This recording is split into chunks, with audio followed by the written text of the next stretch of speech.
Assalamualaikum, dear audience, dear onlookers. It's Ali Khan Wajid, Learn with Gemini,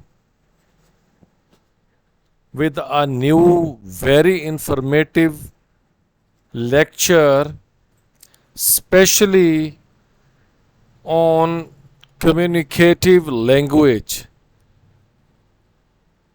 आज का जो lecture है इसमें कुछ ऐसे अल्फाज हैं जो आपको दिखने में सुनने में बड़े ऑड लगेंगे, लेकिन ये वो अल्फाज हैं जब हम स्पोकन इंग्लिश की बात करते हैं तो उनमें जो ये अल्फाज हैं ये ज़्यादा इस्तेमाल होते हैं और रूटीन से हट के ये इस्तेमाल होते हैं।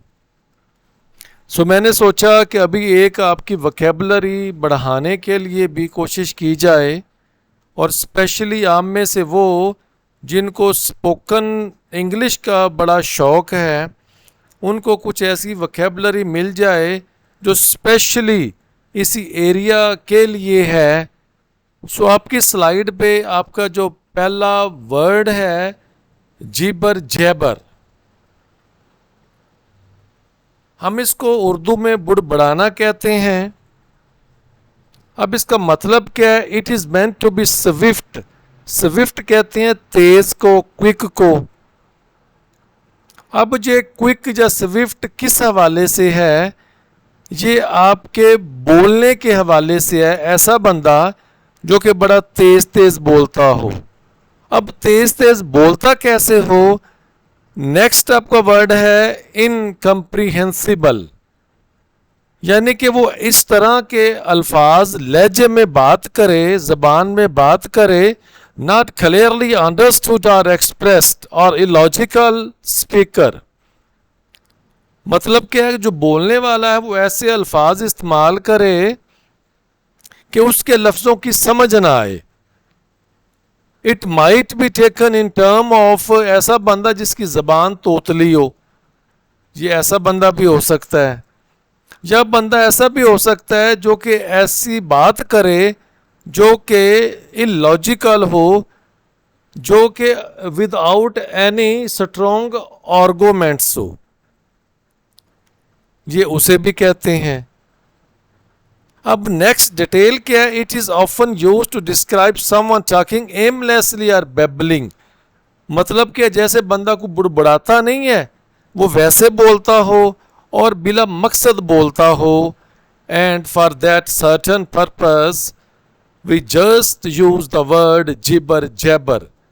अगेन आई एम सेइंग कि ये जो मेरी जितना ये लेक्चर है ये स्पेशली उन लोगों के लिए है जो कि स्पोकन इंग्लिश के शौकीन हैं। ये वोकैबुलरी उनको उनकी स्पोकन में भी फ़ायदा देगी और उनकी राइटिंग में भी वोकैबुलरी का इजाफा करेगी, लेकिन पर्टिकुलर एरिया, स्पेसिफिक एरिया वो उनकी स्पोकन इंग्लिश का है। Here is an example. I couldn't understand a word he was saying.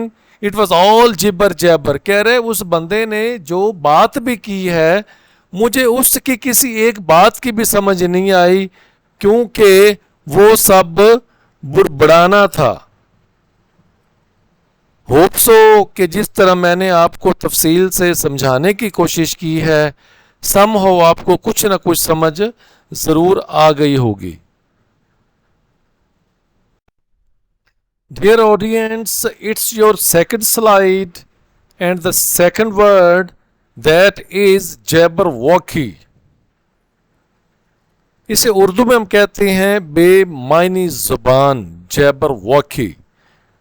Basically conceived or coined by Lewis Carroll. ये एक शायर और गुजरा है। तो वो शायर, उसका नाम ल्यूइस कैरल था, जो कि 27 जनवरी 1832 में बरतानिया में पैदा हुआ था। And he was died on 14th of January 1898 at the age of 65। उसने अपनी in his poem Jabberwocky the Jabberwocky words refer to, अब जो आपका जैबरवॉकी जो वर्ड है ये हम कहते किसे हैं, हम किसके लिए इस्तेमाल करते हैं? ये हम इस्तेमाल करते हैं ऐसी ज़बान और speech that is nonsensical, is meant to be meaningless और इनकम्प्रीहेंसिबल, यानी कि ऐसी ज़बान जो कि समझने में हमारे लिए नामुमकिन हो जाए, या usually used to describe a jumbled, jumble किसे कहते हैं? डिसऑर्डर और कंफ्यूजिंग मिक्स ऑफ वर्ड्स को। अब इसका एग्जाम्पल सेंटेंस क्या होगा? His lecture was all listening to Jabberwocky, यानी कि एक बंदा जो कि अपना लेक्चर डिलीवर कर रहा था, जो उसके अल्फाज थे वो ऐसे थे जैसे वो मीनिंगलेस हों, वो इलॉजिकल हों, वो इनकम्प्रीहेंसिबल हों। I couldn't make any sense of it, यानी कि बात को आगे पीछे लेके चले जाना, बात का एक सीक्वेंस में ना करना, इसे हम कहते हैं जैबरवॉकी। और ये लफ्ज़ आई अगेन कि वो जो स्पोकन इंग्लिश के ईगर हैं, बड़े फाउंड ऑफ हैं, उनके लिए ये अल्फाज बहुत ज़्यादा बेनिफिशियल हैं। सो इनको ये अल्फाज ज़रूर याद करने चाहिए। Dear audience, dear onlookers, dear spoken language eager, now the word is blatherskite. अब blatherskite हम किसे कहते हैं? It refers to a person, हम उस बंदे को कहते हैं who talks excessively, जो बहुत ज़्यादा बात करता हो, and is taken as a chatter or foolish, और उसे हम ज़्यादा बातूनी कहें या हम बेवकूफ़ कहें। अब किस सेंस में कहें? It is also used for a person who talks bluntly without the consequences of his her words, यानी कि ऐसा बंदा जो कि बग़ैर सोचे समझे बोले कि मेरे इस अल्फाज का नतीजा क्या निकलेगा, मुझे इसके नताइज क्या भुगतने पड़ेंगे, तो हम ऐसे बंदे को ब्लैदरस्काइट कहते हैं। और मैं फिर कहूँगा कि जो आपके स्पोकन इंग्लिश के शौकीन हैं, ये उनके लिए स्पेशली मैंने लेक्चर प्रिपेयर किया है। Here we have two examples for that certain word. A blatherskite talks constantly. Constantly यानी मुसलसल वो बंदा बोलता है, annoying everyone around him, और जो बंदे उसके आसपास उसको सुनने वाले होते हैं वो उससे तंग आ जाते हैं। अब तंग क्यों आ जाते हैं? कि वो फजूल बातें करता है, मीनिंगलेस बातें करता है। मीनिंगलेस से मुराद मेरी क्या है? कि वो ये नहीं जानता कि जो मैं कह रहा हूँ उसके नताइज उसे क्या भुगतने पड़ेंगे। दूसरा आपका सेंटेंस एग्जाम्पल है जी, it was difficult to focus on the agenda, कह रहे जो मीटिंग का एक एजेंडा तयशुदा था उस पर तवज्जो मरकूज़ करना तो बड़ा मुश्किल था, just because of the behaviour of a blatherskite, क्योंकि वहाँ पे जो बंदा था ब्लैदरस्काइट का, उसका रवैया ही ऐसा था जिस वजह से जो मीटिंग का एजेंडा था वो बिल्कुल समझना फजूल हो गया था, नामुमकिन हो गया था, मुश्किल हो गया था। डियर ऑडियंस, डियर ऑनलुकर, ये आपका नेक्स्ट वर्ड है जी फ्लैप टोटल। अब ये जो लफ्ज़ है ये किस बंदे के लिए इस्तेमाल होता है? ऐसा बंदा जो कि इलॉजिकल गैर मंतकी बात करे, सेंसलेस बात करे, जो कि किसी फहम में भी ना आए, और इडियोटिक टॉक करे, जैसे कोई फुलिश बंदा बात करता है। और वो बंदा किस किस्म का होता है? जो कि सिर्फ और सिर्फ डिसबिलीफ शो करता है, बेयकीनी दूसरों पे उसका इजहार करता है। A person who just contradict or dismiss someone statement as false or true, वो बंदा जिसका एक ही काम है कि दूसरे बंदे जितनी मर्जी लॉजिकल बात कर लें, जितनी मर्जी वो लॉजिकल आर्गूमेंट से बात कर लें, सच्ची बात कर लें, उसने फ्लैप जोडल बंदे ने दूसरे बंदे की बात को गलत ही गलत कहना है कि नहीं तुम गलत ही कह रहे हो। Don't listen to his flap total, he is just making things up. ये आपका ईडियम है, मेक थिंग्स अप, चीज़ों को हर वक्त इन्वेंट करते रहना, डिवाइस करते रहना।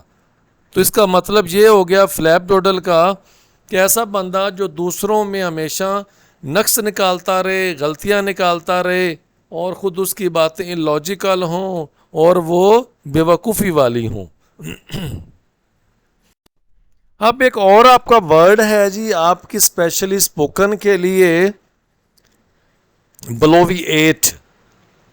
द वर्ड मीन्स टू, इसका लफ्ज़ का मतलब क्या है? टू स्पीक और right in speak in an arrogant और ब्रैगिंग मैनर, यानी कि कोई ऐसा बंदा जो दिखावा करने वाला हो, जो ब्रैगिंग यानी कि बूस्टिंग करने वाला हो, खाली शेखी बकेरने वाला हो, बढ़ के मारने वाला हो, ऑफन यूजिंग अनरेस्ट्रिक्टेड और हॉलो वर्ड्स, और वो जो लफ्ज़ इस्तेमाल करता हो वो यानी कि बगैर रुकावट के इस्तेमाल करता हो, जबकि उसके अल्फाज हैं वो खोखले होते हैं।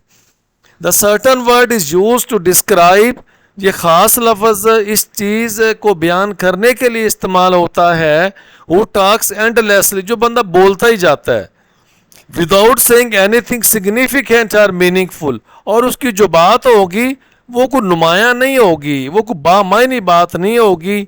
Example sentence on your slide is there onlooker, the chatter blowiated for 2 hours, कह रहे वो जो बंदा बोल चाल करने वाला था, जो चैटर था, यानी कि वो 2 घंटे तक यानी कि अपनी बातें करता रहा, but didn't even touch the actual issue, लेकिन जो असल मौजू था, जो कि बर्निंग इशू था, उस पर उसने कोई बात नहीं की। मतलब क्या है कि उसे अपने अल्फाज को बनाने, सवार कर पेश करने का सिर्फ शौक होता है। हम उसे कहते हैं ब्लोविएट। डियर ऑडियंस, ये आपका आखिरी वर्ड है जो कि आपकी बोल चाल के लिए है, स्पोकन इंग्लिश के लिए है, and the word is handful. ये आपकी इडियोमेटिक फ्रेज़ है जो कि बयान करती है उस बंदे को या चीज़ को दैट इज़ हार्ड और डिफ़िकल्ट टू सर्वाइव, मैनेज और कंट्रोल, यानी कि जिसको आप संभाल ना सकें, उसे हम कहते हैं हैंडफुल। अब एग्जाम्पल सेंटेंसेस से ज़्यादा आपको ज़्यादा बेहतर समझ आ जाएगी। अ टॉडलर, वो बच्चे जो कि रेंगने वाले होते हैं, has ever been a handful, जो छोटे बच्चे होते हैं उनको संभालना बड़ा मुश्किल काम होता है, वो काबू में नहीं आते, because he is always getting into mischief, हमेशा शरारतों में लगे रहते हैं।